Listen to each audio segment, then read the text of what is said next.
Today is March 14th. Welcome to Big Book Daily. My name is Rob. I am an alcoholic.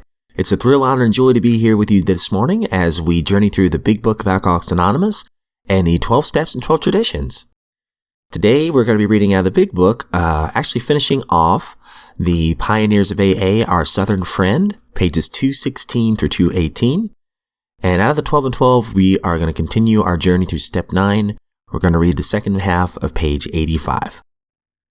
So with all that, my friends, hope you're doing well this morning. I certainly am. I've got my giant cup of coffee here.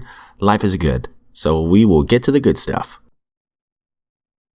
All right. So if you all recall from yesterday, we had finally a little bit of hope come into the picture here for our Southern friend. Before that, it was pretty dark. But when he was in Alcoholics Asylum, and he looks like he admitted he was an alcoholic, so maybe he's made his first step, he runs into some people that are also in recovery. And one of them helps him with giving him a little hope, basically saying, you're not hopeless. And this person in recovery asks our Southern friend if he believes in God. And at first, our Southern friend's like, no, I don't know about all that stuff. Goes to bed, wakes up in the middle of the night, and tumbles on his knees and has a spiritual experience. And I love this. It says, I tumble out of the bed onto my knees. I know not what to say, but slowly a great peace comes to me. I feel lifted up. I believe in God. Crawl back into bed and sleep like a child. Our friend in recovery also helps our Southern friend change up the way he looks about prayer. What his friend does is says, the thing I do is say, God, here I am. And here are all my troubles. I've made a mess of things and can't do anything about it. You take me and all my troubles and do anything you want with me. So this friend in recovery has really helped our Southern friend out. As a matter of fact, the next day, our Southern friend goes to, I guess what would be a meeting here in this asylum, an AA meeting. He feels so overjoyed to run into some people that think about alcohol just like he does. And they're happy and they're sober. He feels so good about things, he wants to talk to his wife. He's about to give her a call. So we're going to finish off this chapter on our Southern friend. Let's see how this ends. Starting on 216. My wife hears my voice, and she knows that I found the answer to life. She comes to New York. I get out of the hospital and we visit some of these newfound friends. I'm home again. I have lost the fellowship. Those who understand me are far away. The same old problems and worries still surround me. Members of my family annoy me. Nothing seems to be working out right. I'm blue and unhappy. Maybe a drink? I put on my hat and dash off in the car. Get into the lives of other people is one thing the fellows in New York had said. I go to see a man that I had been asked to visit and tell him my story. I feel much better. I've forgotten about a drink. I'm on a train headed for a city. I left my wife at home sick, and I've been unkind to her in leaving. I'm very unhappy. Maybe a few drinks when I get to the city will help. A great fear seizes me. I talk to the stranger in the seat beside me. The fear and the insane idea are taken away. Things are not going so well at home. I'm learning that I cannot have my own way as I used to. I blame my wife and my children. Anger possesses me. Anger such as I have never felt before. I will not stand for it. I pack my bag and I leave. I stay with some understanding friends. I see where I've been wrong in some respects. I don't feel angry anymore. I return home and say I'm sorry for my wrong. I'm quiet again. But I have not seen yet that I should do some constructive acts of love without expecting any in return. I shall learn this after some more explosions. I'm blue again. I want to sell the place and move away. I want to get where I can find some alcoholics to help and where I can find some fellowship. A man calls me on the phone. Will I take a young fellow who's been drinking for 2 weeks to live with me? Soon, I have others who are alcoholics and some who have other problems. I begin to play God. I feel that I can fix them all. I do not fix anyone, but I am getting part of a tremendous education, and I have made some new friends. Nothing is right. Finances are in bad shape. I must find a way to make some money. The family seems to think of nothing but spending. People annoy me. I try to read. I try to pray. Gloom surrounds me. Why has God left me? I mope around the house. I will not go out and I will not enter into anything. What's the matter? I cannot understand. I will not be that way. I'll get drunk. It's a cold-blooded idea. It is premeditated. I fix up a little apartment over the garage with books and drinking water. I'm going to town to get some liquor and food. I shall not drink until I get back to the apartment. Then I shall lock myself in and read. And as I read, I should take little drinks at long intervals. I shall get myself mellow and stay that way. I get in the car and drive off. Halfway down the driveway, a thought strikes me.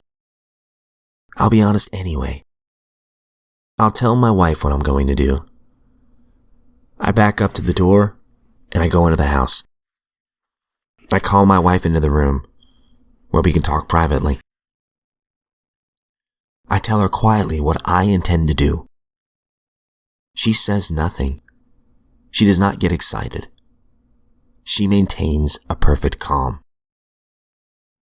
When I'm through speaking, the whole idea has become absurd. Not a trace of fear is in me. I laugh at the insanity of it. We talk of other things.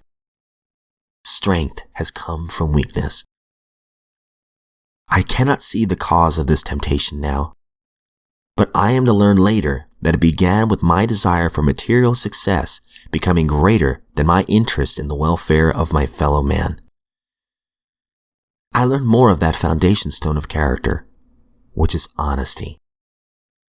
I learned that when we act upon the highest conception of honesty that is given us, our sense of honesty becomes more acute. I learned that honesty is truth, and that truth shall make us free. All right, definitely want to come back to that in just a second. Great stuff.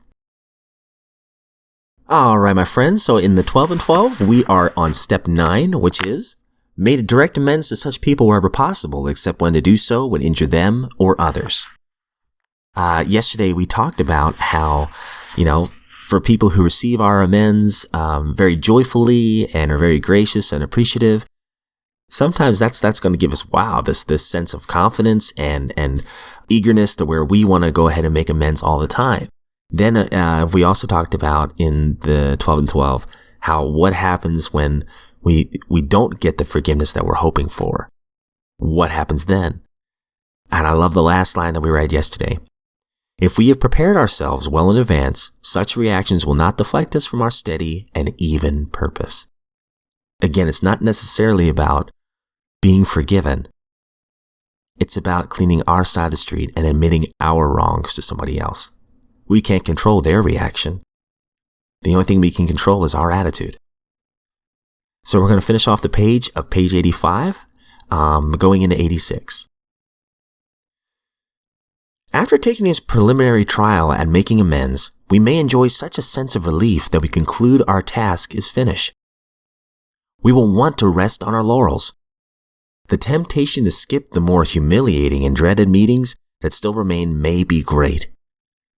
We will often manufacture plausible excuses for dodging these issues entirely. Or we may just procrastinate, telling ourselves the time is not yet, when in reality we have already passed up many a fine chance to right a serious wrong. Let's not talk prudence while practicing evasion. As soon as we begin to feel confident in our new way of life and have begun, by our behavior and example, to convince those about us that we are indeed changing for the better, it is usually safe to talk in complete frankness with those who have been seriously affected, even those who may be only a little or not at all aware of what we have done to them. The only exceptions we will make will be cases where our disclosure would cause actual harm. These conversations can begin in a casual or natural way. But if no such opportunity presents itself, at some point, we will want to summon all of our courage to head straight for the person concerned and lay our cards on the table. We needn't wallow in excessive remorse before those we have harmed, but amends at this level should always be forthright and generous. All right. So while this is fresh, I really like it says here, the temptation to skip the more humiliating and dreaded meetings that still remain may be great. Even the really embarrassing stuff, if you pray about it, maybe talk to a trusted friend in recovery about what you're thinking about saying to this person to make your amends. Getting that second opinion, I think that's always important. Even if it's embarrassing, if it's the right thing, you'll know. And I love this other line right here. The only exceptions we will make will be the cases where our disclosure would cause actual harm. And that kind of goes back to what the step says itself. Except when to do so would injure them or others. Sometimes the best we can do after getting that second opinion from maybe a trusted friend is make those indirect amends. And what are indirect amends? Well, a friend told me it's basically trying to be a better person and making sure that never happens to anybody else. Those would be those indirect amends for me. One thing that, and going back to the big book real fast, a couple things really stood out to me as I'm reading today. First of all, the wife. She stuck by him. God bless that woman. I was thinking of the occasion where our southern friend was drinking while the second child was born. You know, and how hurt I'm sure the wife was at that time. She didn't leave him. While her mother was dying, our southern friend was drinking. She didn't leave him. And while our southern friend's in an asylum and everything, she did not leave him. She was excited when he called her with the news that he had found a higher power. What's interesting is, when he gets home, the guy's troubles don't go away. Says, I am home again. I've lost the fellowship. Those who understand me are far away. The same old problems and worries still surround me. I'm not sure if I've shared this before, but when I first went into a couple of groups in recovery, the fellowships alone sustained me for a long time. But I didn't really know anything about the steps or anything like that. Well, sooner or later, after that pink cloud of mine started to drift away, I still had a lot of character defects that I had not even done any work with yet. Like insecurity and fear, lust, anger, anxiety, all the biggies. Well, that's what these steps were all about.